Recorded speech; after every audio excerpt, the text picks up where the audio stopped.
BlackRock is coming to Ripple Swell this year. This is going to be interesting. I also want to address some information. The President's Working Group on Crypto put out a report today.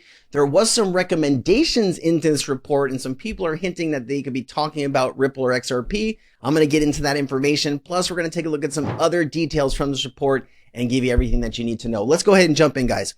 So here is the report. It says U.S. White House crypto report has been released. Cross-border payment equals XRP.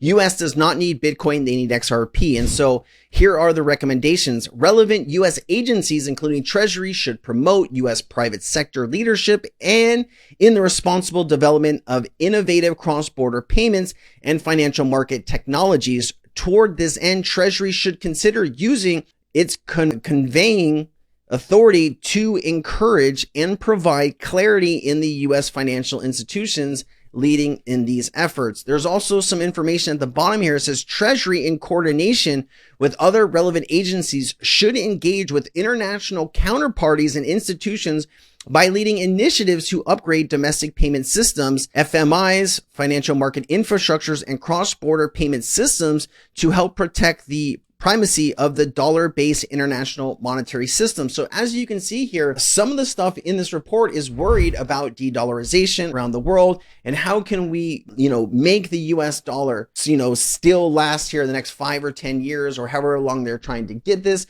Obviously, if the US dollar lost its dominant reserve currency status, that could be catastrophic for any American holding dollars because that has been our power for the last 80 years or whatever it is, maybe longer than that. I did want to go ahead and put this information into, I put this information into Perplexity. I said, does this sound like Ripple, XRP, or RLUSD to you? It says the Perplexity answered the language and policy recommendations in the image regarding innovation in cross-border payments and leading narratives to upgrade domestic payment systems and cross-border payment systems very closely mirror the core business and technology propositions of Ripple and XRP and most recently RLUSD. Ripple, through its enterprise blockchain network and XRP token, is a global leader in cross-border payment innovation, working with the banks and financial institutions to enable faster, low-cost, and more transparent international payments.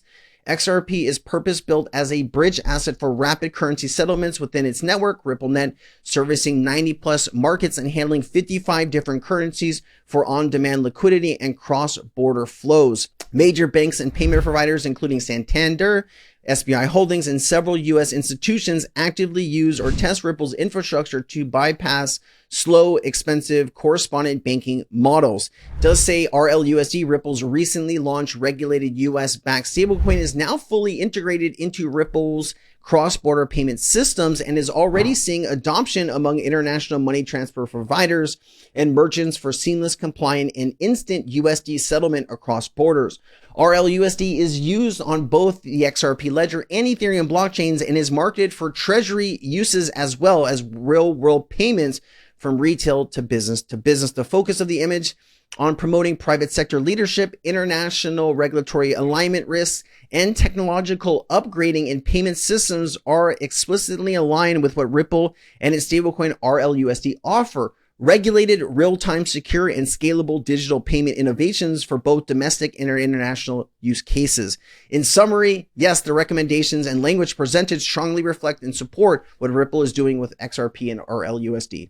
Okay, Crypto Jack says, breaking, new U.S. crypto report released today mentions cross-border payments over 30 times in the report.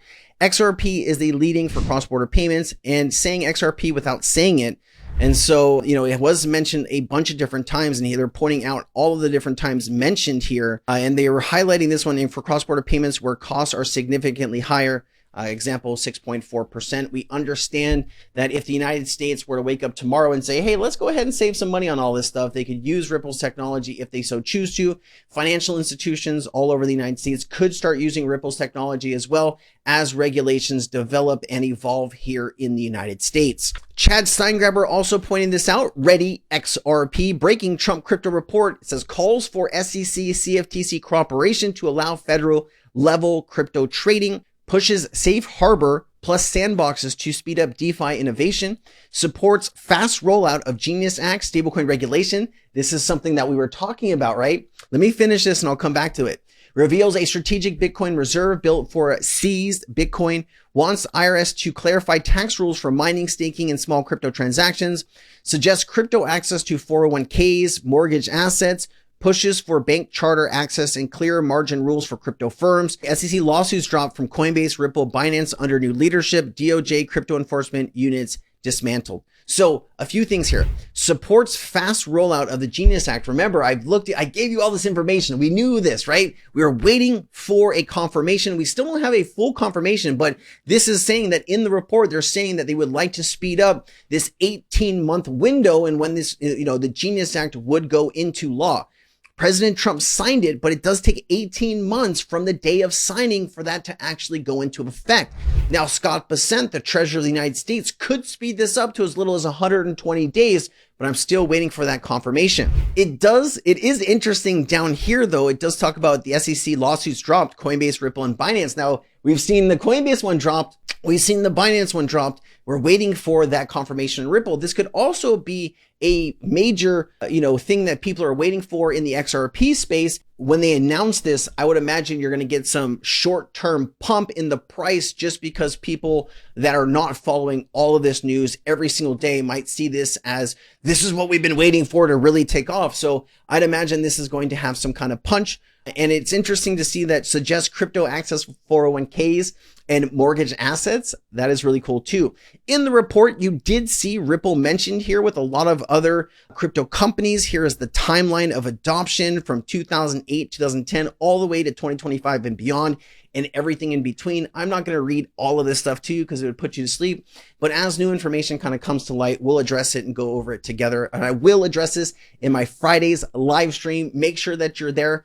Also, guys, I did just create a course. I spent the last 30 days working extra to create a course on XRP. Right now, it's about 12 videos long, and you can get access to that course absolutely free. There's going to be a link down in the description. Take a look. Let me know what you think. I will be adding to it as we go, but I did put a lot of time and energy into making a proper course on XRP, and let me know if you enjoyed, okay? Looks like BlackRock is coming to Swell in 2025. Lock in. Maxwell Stein, Director of Digital Assets at BlackRock. Here is who Maxwell Stein is, Director of Digital Assets at BlackRock. He's a member of the Corporate Executive COO Executive Team. In role, Maxwell helps drive the firm's digital asset strategy, partnering with internal business units to design and implement products focused on crypto assets, stablecoins, and tokenized assets. He also works closely with BlackRock's portfolio managers to identify and assess emerging investment opportunities in the digital asset space. Before joining BlackRock, Maxwell was an investor at Sino Global Capital, a venture fund specializing in crypto assets. Earlier in his career, he spent 4 years at Consensus, a leading blockchain and Web3 software company. Maxwell holds a Bachelor of Arts in Economics from Colgate University. Also here, Bo Hines did do a 28-minute kind of interview on crypto in America and this report and what's in it. There was really no mention in the report of how much digital assets the US actually owns. That was a lot of, everybody was waiting for that update from the Trump administration to say how much Bitcoin do you own, how much, Ethereum and XRP and all of these things. There has been zero movement right now in the Trump administration to buy American crypto assets. That was one of the first things that was, tweeted out and talked about earlier this year. And that's really what gave XRP and Solana and ADA a really big push up, but they have had no follow-ups or any information regarding that. As soon as I have those details, I have been poking and prodding online, asking when we're going to get these details, but they have been avoiding it like the plague. So here is a 27-second clip talking about where we are going with the crypto market here in the United States. We've described this really in 3 phases, right? We've had the demolition phase, removing a lot of the blue tape, as the president likes to say, the overburdensome regulations that existed and prevented digital asset firms from actually working with traditional financial institutions. And then we've had the construction phase. A lot of that work, has fallen on our colleagues over on Capitol Hill. And then we'll have the implementation piece of that. And I think this report really pulls all of it together. It's the 3 prongs of the stool. And so, this is quite an exciting day for us. We've described this really. All right, guys, listen, I will give you every update that I can, that I find. I think this is very bullish. I would like to see Congress get involved here, giving some taxpayer money in order to build up the US reserve for crypto assets. If we have this same kind of momentum or the same kind of plan of what we have right now, there really is no money to buy new assets. And I think that's where it's lacking. We also don't know how much crypto the US actually has. That would also give us an idea of where we need to go, right? If we have 200,000 Bitcoin, if that's confirmed, then hey, maybe we can look at some other crypto assets. But if they don't even have that, then of course, the main thing that these people will focus on is of course, Bitcoin. Most people that are handling crypto in Trump's orbit are proponents of Bitcoin. David Sachs, the cryptos are. Scott Bessent has talked about it. And of course, Bo Hines here is all talked about Bitcoin, Bitcoin, Bitcoin. I'd love to see them start supporting American companies. Let me know what you think down in the comments. I hope you have a truly fantastic day. Thank you for being here. I'm Crypto Sensei. Aloha. Nothing in this video should be taken as financial advice. This is for entertainment purposes only. I am not a financial advisor. Please seek financial advice if you need it. Let's get back to the video.